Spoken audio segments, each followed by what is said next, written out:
Yes, क्योंकि हम सभी स्वतंत्र भारत के नागरिक हैं, और जब कभी भी हमें जानने की आवश्यकता करते हैं कि हम स्वतंत्र भारत के नागरिक हैं, then what happens that our mind goes to the document which ensures us that we are the citizens of free India. ये कॉन्स्टिट्यूशन है, भारत का संविधान है, जिनसे स्वतंत्रता स्वीकृत होती है, गारंटेड की जाती है, और वो एक भारत का संविधान जिसको सभी लोगों को जानने की आवश्यकता होती है, चाहे वो पढ़ा है चाहे बिना पढ़ा है, लेकिन everyone must know the constitution of India.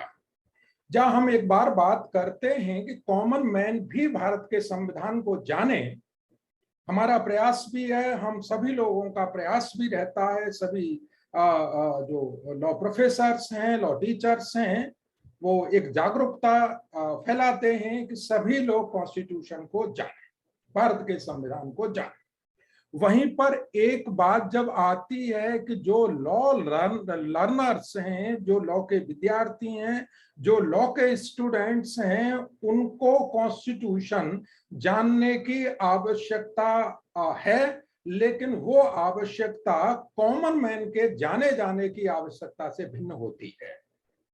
इसी तरह से जब मैं अपनी बात करता हूं तो एक लॉ लर्नर, एक कॉन्स्टिट्यूशन का विद्यार्थी जब कॉन्स्टिट्यूशन को जानने की कोशिश करेगा, लाइब्रेरी में जाएगा, लाइब्रेरी में जाते ही वो देखेगा कि कॉन्स्टिट्यूशन की किताब को एक हाथ में लेगा, देन व्हेन ही और she turns the page of the constitution, he finds first preamble.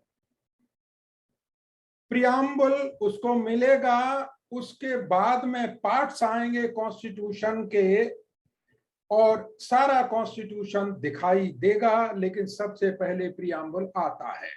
ये जाहिर सी बात हो जाती है कि जो कोई भी कॉन्स्टिट्यूशन के बारे में जानना चाहता है, विद्यार्थी के हाथ में कॉन्स्टिट्यूशन है और first page when he turns it, then preamble comes. जब प्रियम्बल आता है तो एक माइंड में बात आती है कि आखिर प्रियम्बल क्या है, इसका प्रियम्बल का अस्तित्व क्या है, इसकी यूटिलिटी क्या है, इसका एग्जिस्टेंस क्या है, और ये पहले ही पेज पर क्यों दिया गया है। प्रियम्बल को हिंदी में प्रस्तावना, आमुख, प्रीफेस, इस तरह के शब्दों को इस्तेमाल करके कहा जाता है। सेकंड बात आती है कि जैसे ही प्रियम्बल से आगे जब पेज पलटा जाता है तो एक कंटेंट पेज निकलता है, और जब कंटेंट पेज निकलता है तो वहां से प्रियम्बल फर्स्ट चैप्टर दिया जाता है, देन पार्ट्स स्टार्ट होते हैं कॉन्स्टिट्यूशन में। लेकिन ये देखा जा रहा है कि प्रियम्बल में कोई पार्ट नहीं दिया गया।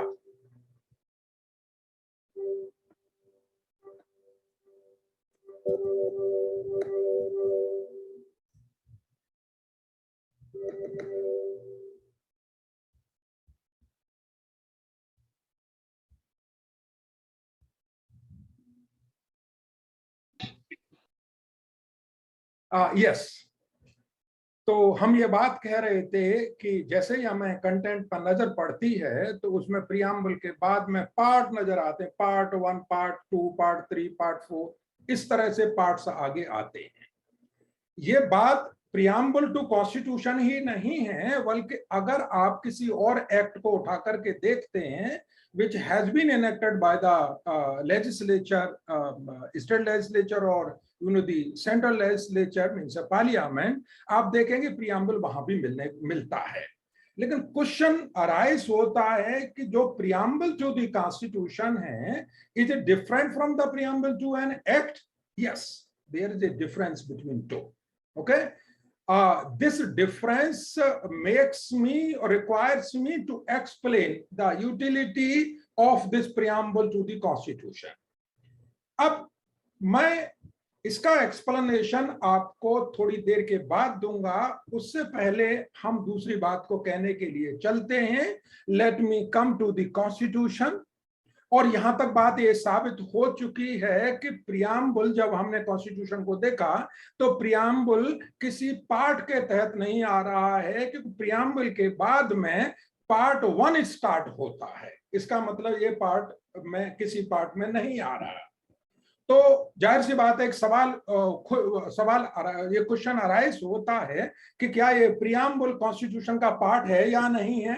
This is a separate part to the constitution और it is a integral part of the constitution, और इसका एग्जिस्टेंस है क्या, what is the place of this constitution preamble in the constitution. So this is all discussions here. Now come to the other point. I'm saying that, whenever we talk of the constitution, we say that every constitution has its own philosophy. कोई भी constitution किसी भी जगह पर बनाया जाता है, चाहे वो कंट्री का कॉन्स्टिट्यूशन है, चाहे वो किसी कॉर्पोरेशंस का कॉन्स्टिट्यूशन है, चाहे किसी कंपनी का कॉन्स्टिट्यूशन है, इवन अगर फैमिली का भी कोई कॉन्स्टिट्यूशन है तो उसकी अपनी एक दार्शनिकता होती है, अपनी एक ऑब्जेक्टिविटी होती है, अपना एक उसमें उद्देश्य होता है, तो उसको ही हम कॉन्स्टिट्यूशन कहते हैं। अब हर कॉन्स्टिट्यूशन में एक प्रियम्बल भी पाया जाता है। अब इस प्रियम्बल को हम कहेंगे क्या, अगर हम इंडियन कॉन्स्टिट्यूशन के कॉन्टेक्स्ट में बात करते हैं तो preamble to our constitution is expected to express. I'm just expressing my expectation. I'm not just concretely telling you what is the preamble to the Indian constitution, but I'm just telling you so that you can understand the point.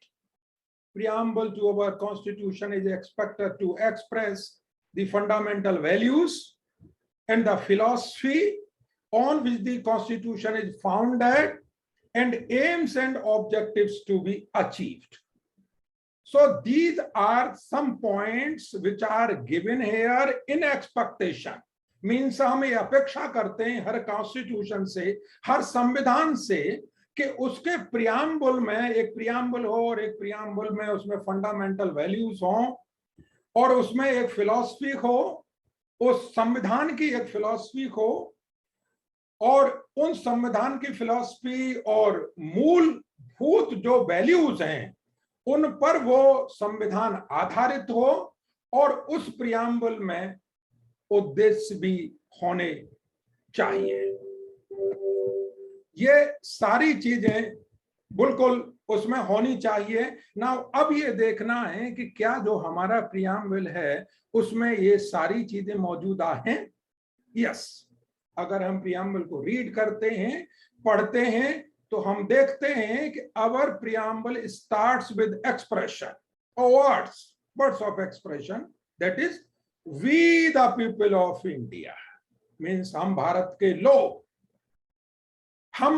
के लोग जो हमने constitution बनाया है और इस constitution के माध्यम से हम अपने देश को, अपने नेशन को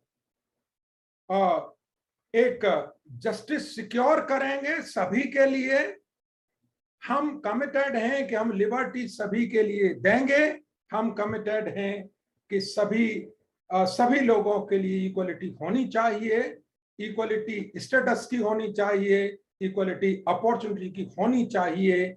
और जस्टिस, लिबर्टी, इक्वलिटी जब ही रह सकते हैं, जब ही हम हासिल कर सकते हैं जब कि फ्रेटर्निटी एश्योर हो, हम सभी लोग एक जो भाईचारे के भाव से रहें और हर इंडिविजुअल की डिग्निटी एंश्योर की जानी चाहिए, तभी हम एक नागरिक माने जाएंगे। तो देखा आपने, हमारे कॉन्स्टिट्यूशन में फंडामेंटल वैल्यूज निहित हैं। फंडामेंटल वैल्यूज निहित हैं। हम ये बात भी बताना चाहते हैं कि हमारा कॉन्स्टिट्यूशन हमको क्या, हमने कॉन्स्टिट्यूशन को बनाने के बाद में हमने क्या क्या चीज को एडॉप्ट किया है। For example, we are a socialist pattern of the society. We believe in social justice. We believe in principle of secularism. We believe in a democratic society. So these are the fundamental values which are the part of our preamble, and on retaining these fundamental values, हम ये सुरक्षित करना चाहते हैं कि सभी के लिए न्याय हो, सभी के लिए लिबर्टी हो, सभी के लिए इक्वलिटी हो, सभी के लिए इक्वलिटी हो, और एक फ्रेटर्निटी का भाव पूरी तरह से फैले। इसी तरह से जब हम आगे चलते हैं अपने प्रियम्बल के कॉन्टेक्स्ट में बात करते हुए, तो आपने देखा कि वी द पीपल से प्रियम्बल स्टार्ट हुआ, मींस हम भारत के लोग। अब अगर हम प्रियम्बल के इंटरप्रिटेशन को लेते हैं और ये देखने की कोशिश करते हैं कि इस प्रस्तावना मीन्स दिस प्रियम्बल मीन्स उद्देशिका, इसे उद्देशिका भी कहते हैं, इस उद्देशिका के माध्यम से क्या क्या चीजें हमने निकाली, 2 पॉइंट्स, 2 उद्देश्य तो बिल्कुल निकल करके आते हैं। नंबर 1, दिस प्रियम्बल जिसकी हम बात कर रहे हैं वो ये बताता है कि हमारे हिंदुस्तान के संविधान का सोर्स है क्या, संविधान आया कहां से, what is the source of this Indian constitution. It is perfectly clear, without doubt it is clear that we the people is the source of our Indian constitution, means कि कॉन्स्टिट्यूशन हमारी देन है, कॉन्स्टिट्यूशन को हमने दिया है, so we are the source of the our constitution. ये preamble से क्लियर साबित हो जाती है।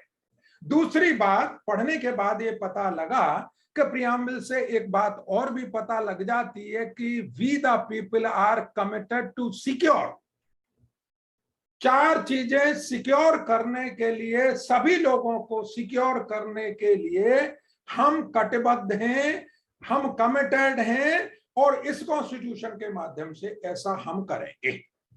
ये प्रियम्बल में एक कमिटमेंट दिया गया है। इससे ये बात साबित होती है कि जो हमारे उद्देश्य हैं, हमारे उद्देश्य वी द पीपल के जो उद्देश्य हैं, जो ऑब्जेक्टिव्स हैं, जो ऑब्जेक्ट्स हैं, वो हमने प्रियम्बल में रख दिए हैं। और हम ये कहना चाहते हैं कि इस कॉन्स्टिट्यूशन के माध्यम से हम इन ऑब्जेक्ट्स को अचीव करेंगे, हम इन उद्देश्यों को हासिल करेंगे, हम अपने भारत को सेकुलर बनाएंगे। अगर सेकुलर बना हुआ है, अगर सेकुलरिटी में कहीं कमी आती है तो हम उस कमी को आने नहीं देंगे, हम डेमोक्रेटिक रहेंगे, क्योंकि we have adopted the democracy. तो आपने देखा कि जो ऑब्जेक्ट्स हैं वो दिए गए हैं, और इस कॉन्स्टिट्यूशन के माध्यम से हम उनको अचीव करेंगे। अब एक बात जरूर समझ में आ रही होगी आपके में कि जिस हम प्रियम्बल की प्रस्तावना की बात कर रहे हैं, उसमें आपने देखा कि उसमें बात ये क्लियर हुई कि ऑब्जेक्ट्स दिए गए हैं, objects are enshrined in the constitution, और उनको अचीव करने के लिए where is the mechanism. The subsequent part of Indian Constitution does have the mechanism to secure the objects enshrined in the Constitution. जो हमारी उद्देशिका में जो हमारे उद्देश्य दिए गए हैं, उन उद्देश्य को हासिल करने के लिए हमारे भारत के संविधान में जो पार्ट 1 से शुरू होगा और पार्ट 25 तक जाएगा, उसमें बहुत सारे प्रोविजंस दिए गए हैं, और उन प्रोविजंस को हम operative part of the constitution में गिनते हैं, और उन ऑपरेटिव प्रोविजंस के माध्यम से, उन मैकेनिज्म के माध्यम से हम तो प्रियम्बल में दिए गए उद्देश्य को हासिल करेंगे। मुझे उम्मीद है कि आपको ये बात बिल्कुल समझ में आई होगी कि भाई उद्देश्य हमने पहले रख दिए, कमिटमेंट्स हमने रख दिए, we are committed to achieve, and कैसे कि भाई साहब हमने जो कॉन्स्टिट्यूशन में ही मैकेनिज्म दे दिया गया, through that we will just achieve these objectives. अब एक बात और आप समझने की कोशिश करेंगे जो कि प्रियम्बल में दिया गया है, which is the another feature to take care, is that we the people of India adopt, enact and give to ourselves this constitution. So this is the commitment, एक प्लेस है हम सभी लोगों के पार्ट पर, और हमने ये कहा कि हम जो भारत के लोग हैं हम इस कॉन्स्टिट्यूशन को इनेक्ट किया है, हम इसको एडॉप्ट करते हैं और ये हमारा कॉन्स्टिट्यूशन है। इसका मतलब यहां पर क्लियर हो जाता है कि कॉन्स्टिट्यूशन हमारा, हमने कॉन्स्टिट्यूशन को बनाया। Please keep in mind that constitution ने हमको नहीं बनाया, हमने कॉन्स्टिट्यूशन को बनाया और उस कॉन्स्टिट्यूशन को हमने एडॉप्ट किया, हमने इनेक्ट किया। दिस शोज दैट ये कोई गिफ्ट नहीं है और ये कोई गवर्नमेंट ऑफ इंडिया एक्ट से बिल्कुल नहीं आया है, ये सब हमने बनाया। प्रियम्बल इस बात का भी क्लैरिफिकेशन देता है और इस क्लैरिफिकेशन के माध्यम से हम ये समझ सकते हैं that we can say that we are sovereign nation. It means that हम प्रभुसत्तावान हैं, और प्रभुसत्ता की अगर बात करते हैं और प्रभुसत्ता कहां पर रहती है तो वो भारत के हम जो भारत के नागरिक हैं, हम जो भारत के लोग हैं, वो प्रभुसत्ता उनके पास होती है। ऐसा होता है कि सवाल पूछा जाता है कि भाई सॉवरेनिटी के बारे में सभी से सवाल पूछा जाता है, बोले where does sovereign lie in India, और ऑप्शंस दे दिए जाते हैं। ऑप्शंस में पार्लियामेंट भी होता है, ऑप्शंस में कॉन्स्टिट्यूशन भी होता है, ऑप्शन में सुप्रीम कोर्ट भी होता है, ऑप्शन में प्रेसिडेंट भी होता है, ऑप्शन में प्राइम मिनिस्टर भी होता है। और पूछा जाता है एक सवाल कि आखिर एक बात बताइए कि हिंदुस्तान में सॉवरेन है कौन। जब ये सवाल आता है सॉवरेन है कौन, तो इसके आंसर में हमें प्रियम्बल को देखना पड़ता है, और क्योंकि प्रियम्बल को जब हम देखते हैं तो वहां पर we the people expression we get, and we can say it is the will of we the people which is sovereign in India.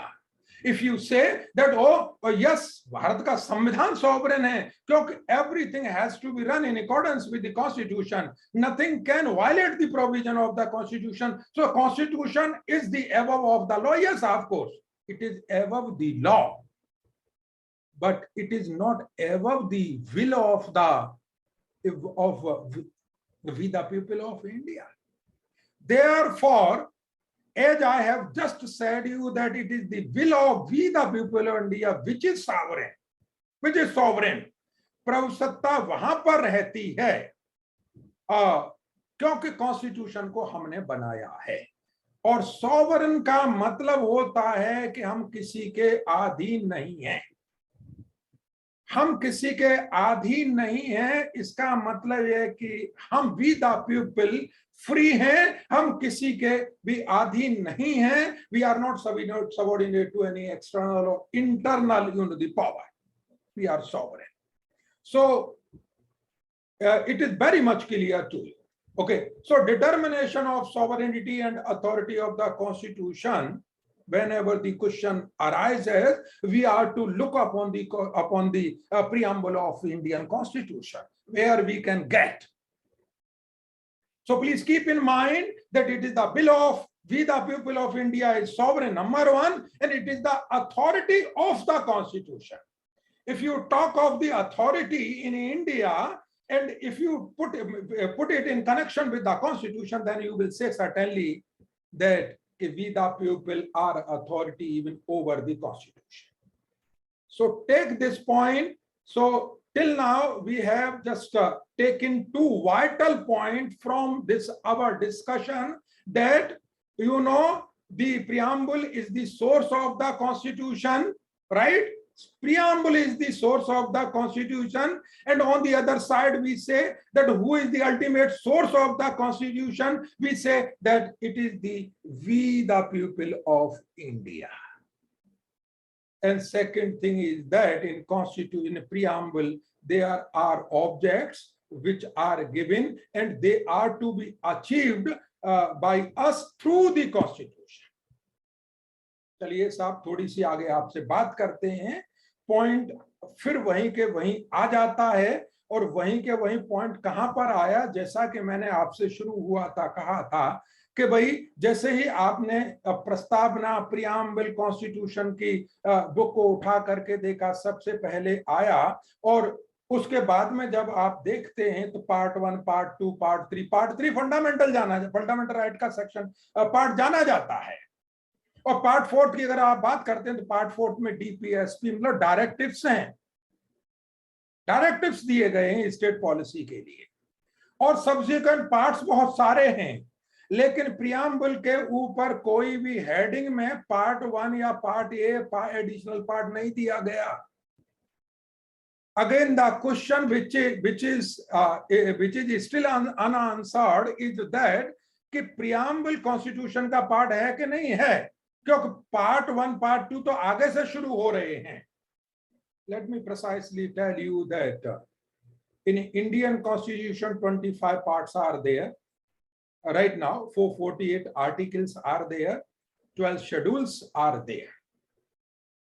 So now look upon the point that preamble is one part, right, and the rest 25 parts which are consisting of 448 articles and 12 schedules, इन ये दो part Indian constitution के बने। अगर ये दो part Indian constitution के बनते हैं तो जाहिर सी बात है we have to determine the relation between two. Are they separable? Do they have the separate existence? Does preamble have any connection with the rest part of the Indian Constitution? ये सारे सवाल हैं, एंड हमें इस बात को determine भी करना है इसके तहत, और इस क्वेश्चन से रिलेट करते हुए डिटरमाइन करना होगा कि after all let us make an inquiry, take an inquiry where is the place of the preamble. जब हम ये बात करते हैं तो हमें जरूर सुप्रीम कोर्ट के कुछ डिसीजंस की तरफ जाना पड़ेगा। जैसा कि आप जानते हैं कि हिंदुस्तान में जो कॉन्स्टिट्यूशनल कोर्ट्स हैं, the high courts and supreme court, they are known as the constitutional courts. In India they do have the power to interpret the provision of the constitution. जब कभी भी कोई ऐसी बात आएगी कि भाई कोई क्वेश्चन आ रहा है कि भाई इस प्रोविजन का मतलब क्या है, ये कहां से है, प्रियम्बल का रेस्ट पार्ट से कोई रिलेशन है या नहीं है, ये सेपरेट है, आखिर इसका प्लेस कहां पर है, तो जाहिर सी बात है we are to see the constitutional courts of India. So just I will take you to the case Behroobari, very leading, very famous case in India. It was decided in 1960. It was the question before the honorable court कि साहब आप बताइए कि preamble और rest parts के बीच में relation क्या है? Is it integral part of the constitution or is it a separate part of the constitution? इसका मतलब है क्या? In Behroobari case, which was decided by the court in 1960, the court accepted that कि भाई ये बात तो मानी जाती है कि प्रियम्बल में हमारे कमिटमेंट्स दिए गए हैं और क्या हमें हिंदुस्तान को क्या बनाना है और क्या कैसे करना है। Please try to understand. तो उसके लिए उन चीजों को मद्देनजर रखते हुए in Behroobari case the court said that the preamble is key to the minds of framers of the constitution who had framed the constitution. After all, if you want to see the inside mind of the framer of the constitution, you have to look to the preamble. So first point is clear. However, in Behroobari case, it was settled that it's not a part of the constitution. Justice Gajendra Gadkari, not a part of the constitution. Why this is not a part of the constitution? Because it is not conferring substantial powers upon the legislature and other organs of the state. ये किसी को substantial power नहीं दे रहा है, इसलिए इसको ये माना गया कि ये constitution का पार्ट नहीं है, ये कॉन्स्टिट्यूशन से सेपरेट है। Let us move further. Then in Sajjan Singh's case in 1965, it was again questioned before the court of law and expected that the court should come with with some interpretation with its own stand to tell कि आखिर preamble का constitution में जगह क्या है। बात निकल करके आई कि भाई प्रियम्बल की अगर हम बात करते हैं तो एक डीप डिलिबरेशंस की स्टाम्प पे लगाता है। बहुत सारी बहस हुई थी इस पर और उन बहस के बाद में इसको बनाया गया, इसको लाया गया। और सज्जन सिंह के केस में ये बात भी कही गई कि वही जो प्रियम्बल है it's marked by the precision and the framers of constitution attached special significance to it। ये बात बिल्कुल क्लियर हो गई। तो इंपॉर्टेंस और सिग्निफिकेंस की पॉइंट ऑफ व्यू से अगर हम देखते हैं इसके जो महत्व है, उस महत्व को अगर ध्यान में रखते हुए हम बात करते हैं तो सज्जन सिंह के केस में ये बात क्लियर की गई थी कि महत्व की अगर आप बात करते हैं तो इससे बड़ा कोई महत्व और इंपॉर्टेंस और सिग्निफिकेंस कुछ नहीं है कॉन्स्टिट्यूशन में।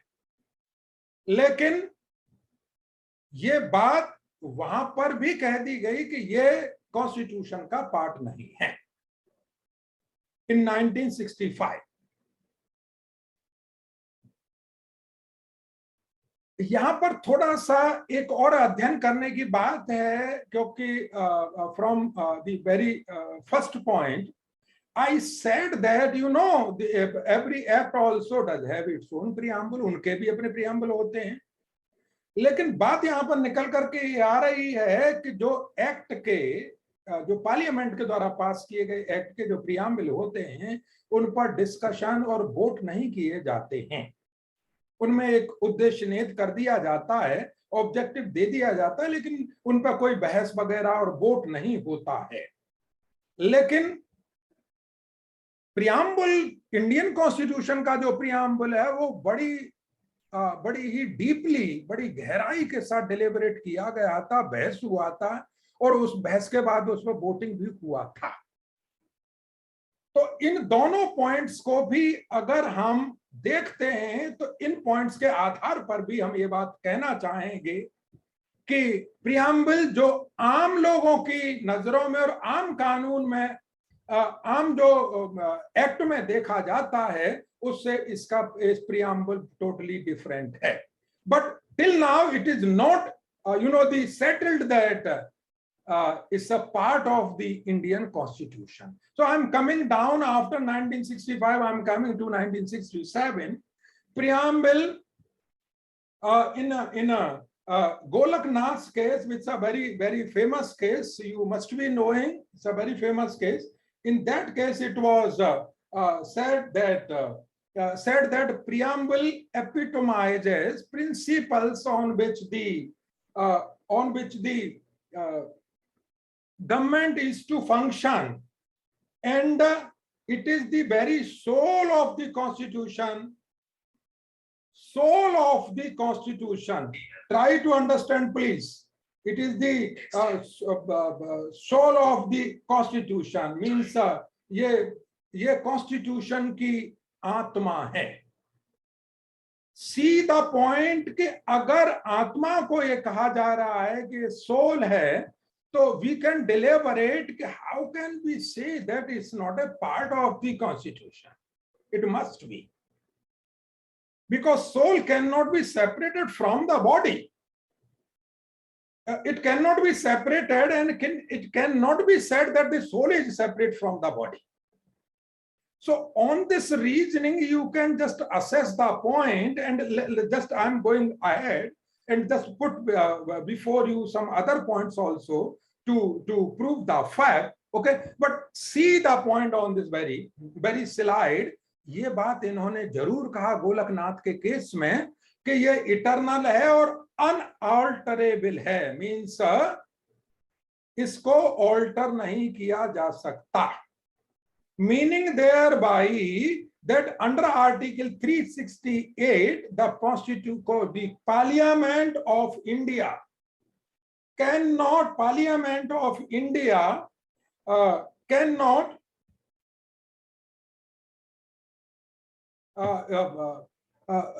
you cannot delete this preamble. You cannot delete this preamble. So it is unalterable and eternal. Eternal means जो कि हमेशा रहता है, जो कभी खत्म नहीं होता. Point is clear. You have seen here, आप लोगों ने देखा that ये बात कही गई है गोलकनाथ के केस में कि certain principles हैं जो preamble में दिए गए हैं और उन principles के basis पर गवर्नमेंट को फंक्शन करना है. एक पॉइंट ये क्लियर होगा, इसका मतलब ये हुआ कि if a government functions in contravention of the principle given in the preamble, then that function or that act of the government shall be called unconstitutional on the basis of the this reasoning. Okay, तो जब ये बात कही जा सकती है कि उन प्रिंसिपल के खिलाफ गवर्नमेंट ने कोई काम किया और जो गवर्नमेंट ने काम किया वो अनकॉन्स्टिट्यूशनल है, तो अब आप समझ सकते हो कि प्रियम्बल का जो प्लेस है वो क्या प्लेस है. और सेकंड पॉइंट मैंने आपसे कहा कि इटर्नल है और अनऑल्टरनेबल है. इसको ऑल्टर नहीं किया जा सकता है, इसको डिलीट नहीं किया जा सकता है, इसको हटाया नहीं जा सकता है. पार्लियामेंट अपनी कॉन्स्टिट्यूएंट पावर के तहत अंडर आर्टिकल 368 के तहत ऐसा नहीं कर सकता. जब इतना सारा इंपॉर्टेंस आपको देखने को मिल रहा है तो आप इस बात को समझ सकते हैं कि सिग्निफिकेंस, इसकी महत्ता आखिर है कितनी. Now let me come to the other side and see what are the principles which are given in preamble. And the government cannot go against those principles. These are the principles: justice, liberty, equality, and fraternity. So the whole constitution is founded upon these principles. And who says so? This is the preamble which which declares that the Indian Constitution is founded upon these principles. इन सिद्धांतों पर आधारित है. न्याय के, समानता के, freedom के, भाईचारे के, इन सिद्धांतों पर वो आधारित है. प्रियम्बल ऐसा डिक्लेयर कर रहा है तो आप इस पॉइंट्स को लेकर के भी आप क्लियरली समझ सकते हो कि आखिर प्रियम्बल की जो महत्ता है, प्रियम्बल का जो सिग्निफिकेंस है वो है कहां पर. भले ही बैरूबारी की केस में ये बात कह दी गई हो कि preamble is not a part of the Indian constitution. Now see the other case. I am coming down and coming to 1970. मैं 1970 तक पहुंच रहा हूं कोर्ट के केसेस के मुताबिक. And I am just looking at Bharati Chandra Bhavan case. It's also the very landmark case. बड़ा famous case था. 1970 में इसको डिसाइड किया गया और इसमें एक सवाल किया गया सुप्रीम कोर्ट के सामने. और वो सवाल क्या था कि साहब प्रियम्बल में आप कह रहे हो ऑब्जेक्टिव्स दिए गए हैं, उद्देश्य दिए गए हैं और वी द पीपल हैं कि उन उद्देश्यों को हासिल करने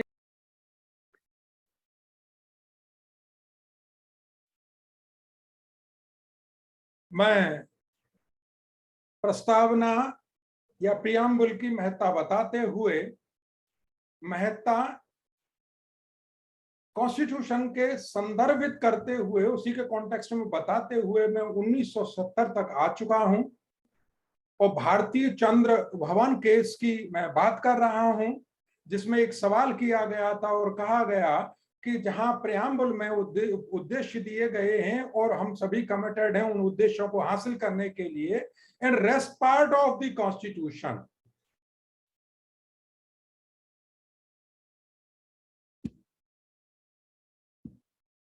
and in the rest part of the constitution हमारा मैकेनिज्म दिया गया है. तो हम किस तरह से कनेक्ट करते हैं और जो मैकेनिज्म दिया गया है, जो प्रोविजंस दिए गए हैं, फॉर एग्जांपल पार्ट 3 को ही ले लीजिए. या पार्ट फोर्थ को ही ले लीजिए, तो उसके कनेक्शन में अगर हम देखते हैं प्रियम्बल को तो कैसे हम देखेंगे? और यहां पर देखने की बात जो थी वो उद्देश्यों को हासिल करने के कॉन्टेक्स्ट में देखने की बात कही गई थी।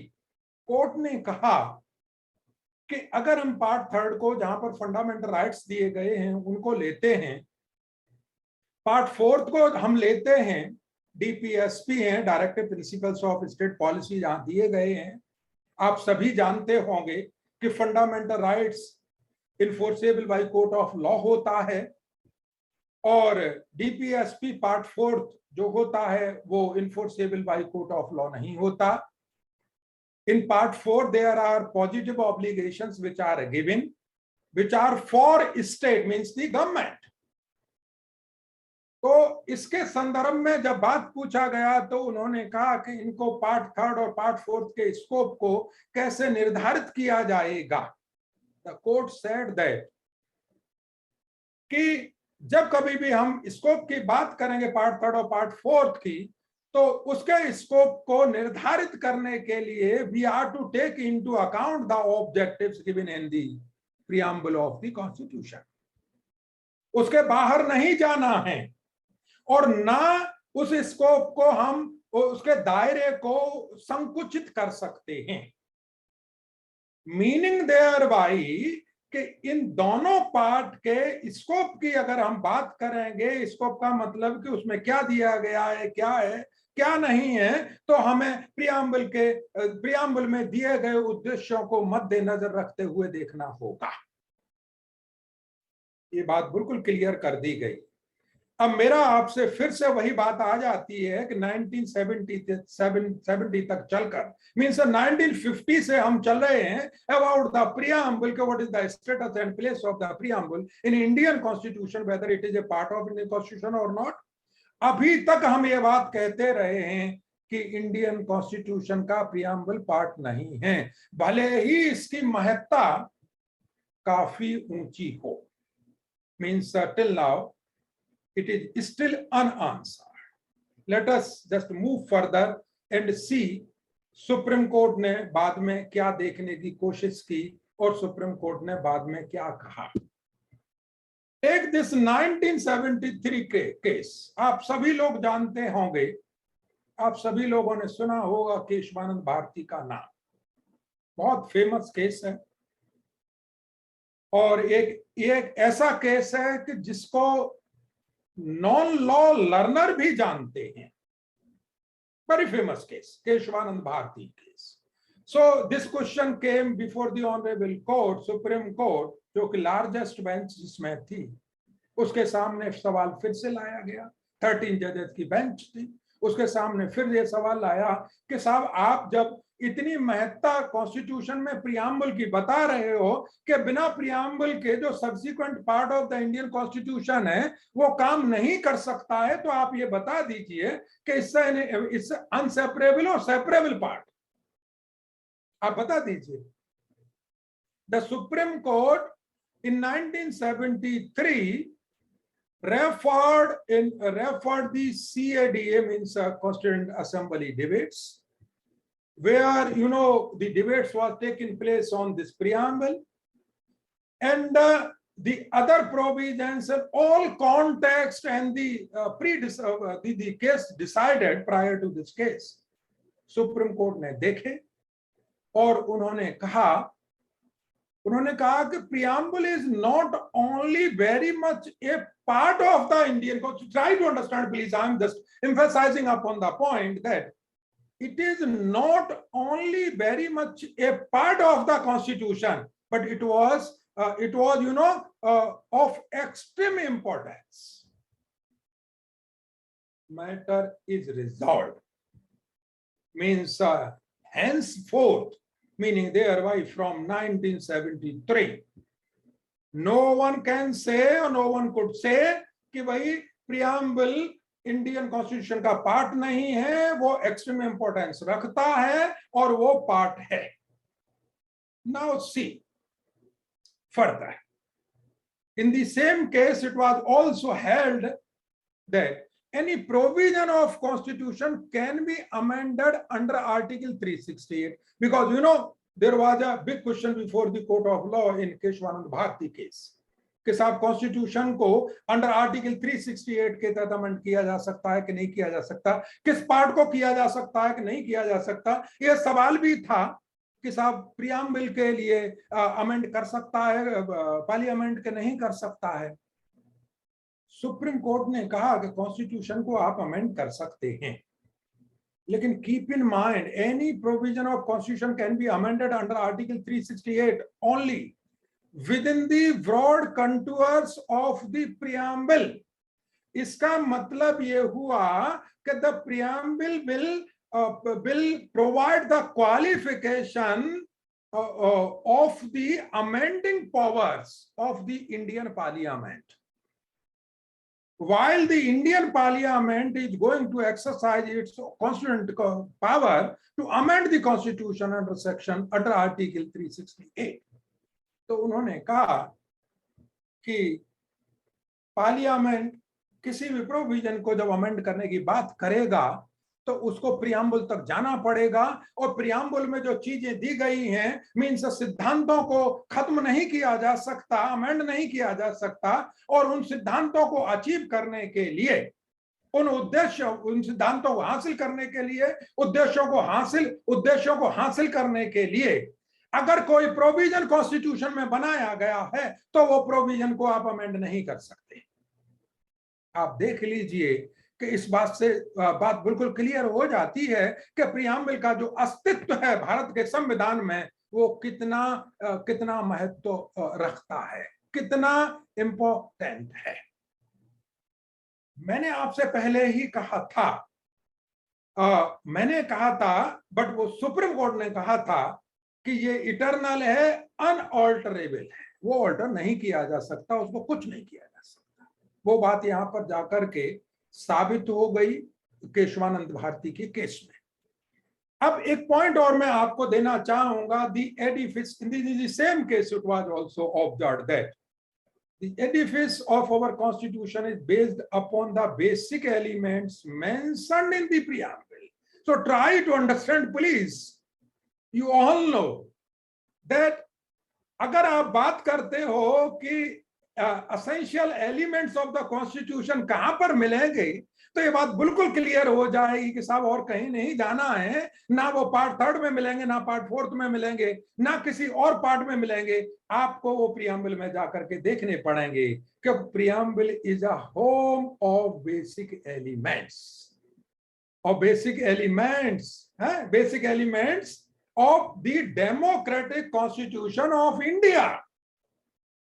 वो हमने उसको इनेक्ट किया और हमने उसको एडॉप्ट किया, ये हमारा पॉइंट। तो अब बात क्लियर आ गई कि preamble is a part of Indian constitution and it has the significance can not be described in the words. You know, आप समझ लीजिए। और अगर सब्सिक्वेंट पार्ट में कुछ किया जाएगा, कुछ भी आप करेंगे तो प्रियम्बल की लाइट में देख करके ही किया जाएगा। इसका अर्थ सीधा का सीधा हो गया कि preamble is the part which is having the dominance, I can say dominance over the rest part of the Indian constitution. मैं ये बात कह सकता हूं।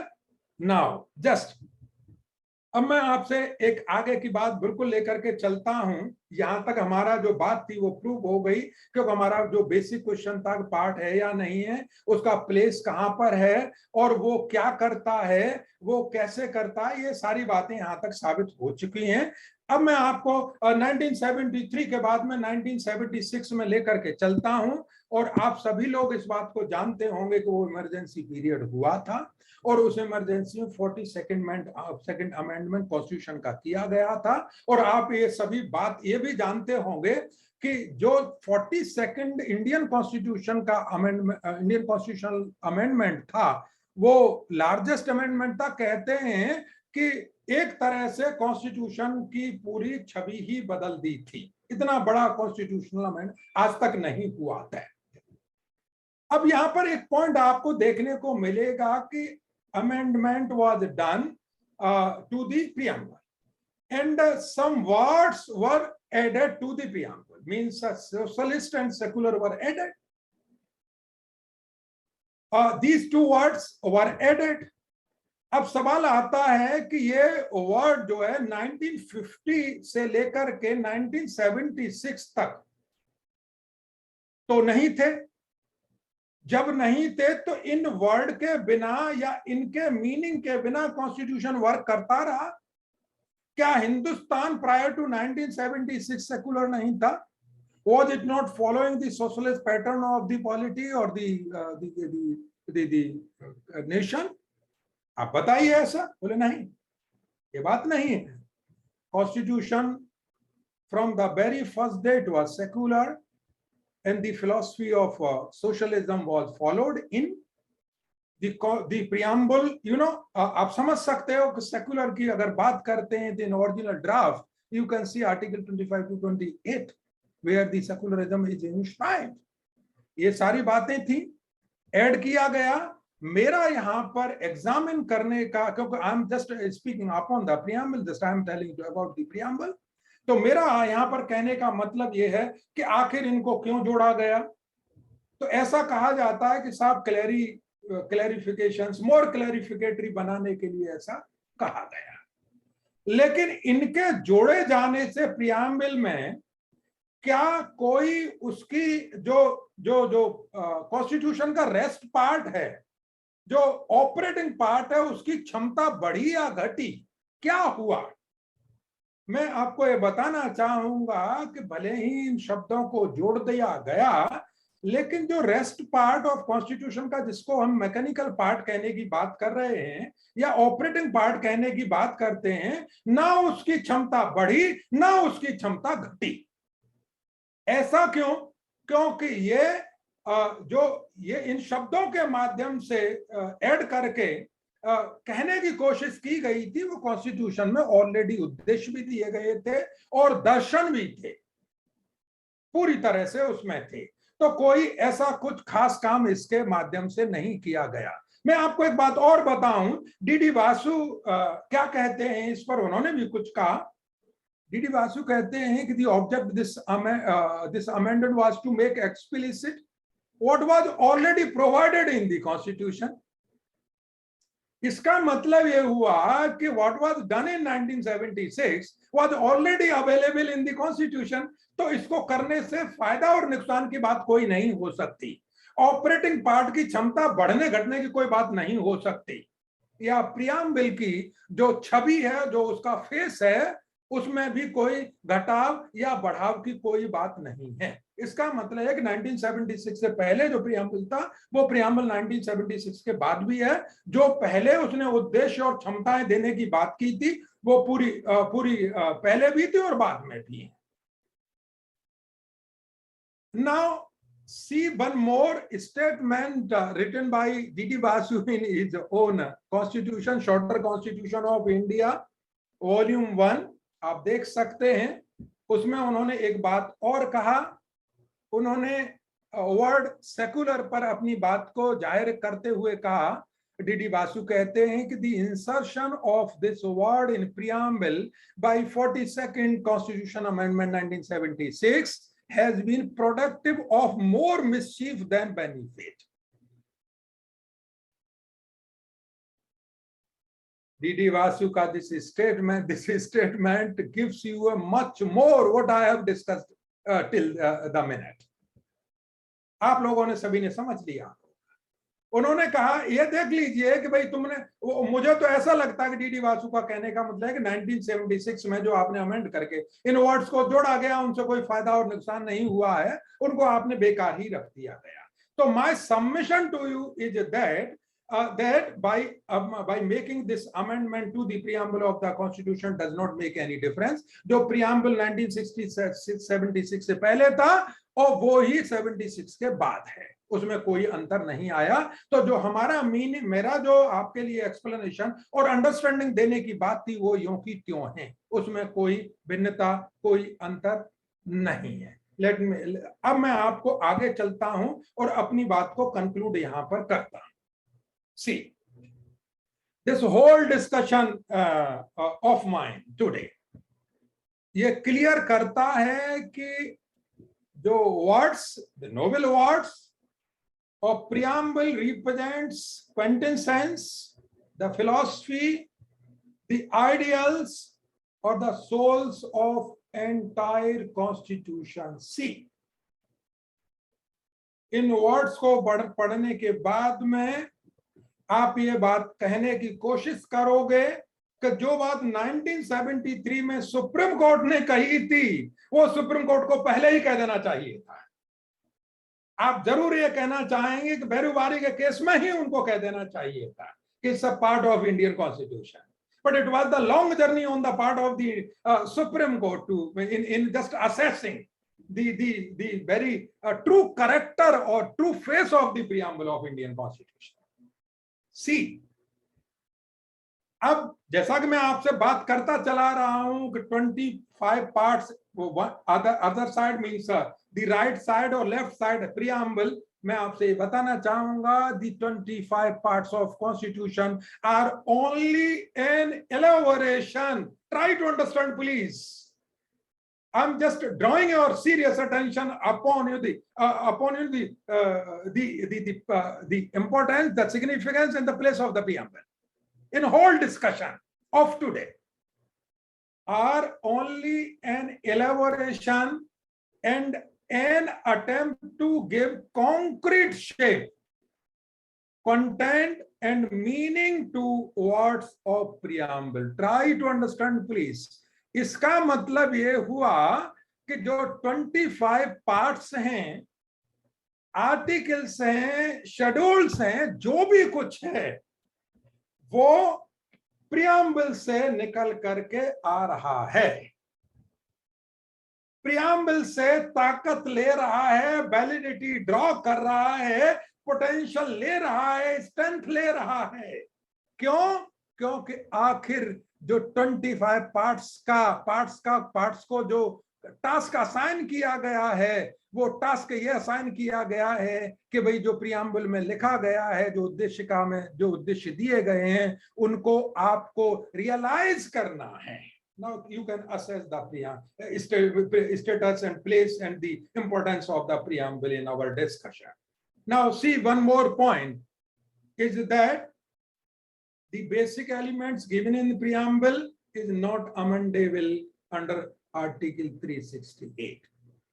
एक बेसिक सवाल आएगा जिसको कि आपके माइंड में भी आ रही होगी। In 1973 Kesavananda Bharati, you know, put a restriction on the amending power on the part of the central legislature in India. Parliament के पर रख दिया गया। अब सवाल बेसिक है, उन्होंने कहा कि भाई बेसिक स्ट्रक्चर थ्योरी है, बेसिक स्ट्रक्चर को तुम बिगाड़ नहीं सकते, बाकी तुम जानो वो करो कॉन्स्टिट्यूशन में। ठीक है, सुप्रीम कोर्ट ने ये बात कह दिया गया। अब बेसिक सवाल ये आता है कि इतना सारा डिस्कशन हमने प्रियम्बल पर कर लिया, क्या प्रियम्बल को अमेंड किया जा सकता है और बेसिक स्ट्रक्चर थ्योरी उसको नहीं रोक पाएगी, नहीं प्रोटेक्ट कर पाएगी? आप ध्यान में रख करके चलें कि basic structure theory in Kesavananda Bharati it was not defined, लेकिन उन्होंने, कोर्ट ने ये कहा था कि ये टाइम एंड अगेन जब इस तरह के इशू आएंगे कोर्ट विल डिफाइन इट। तो प्रियम्बल के बारे में अगर मैं बात करता हूं तो मैं कहता हूं वो बेसिक एलिमेंट्स है, वो बेसिस है। Preamble can not be amended, but please keep in mind preamble can not be amended to the extent where the basic structure of the constitution can be destroyed. So now you see that preamble is not only a integral part of Indian constitution, but it is an integral part of the basic structure of Indian constitution. With these words, thank you very much. Thank you so much.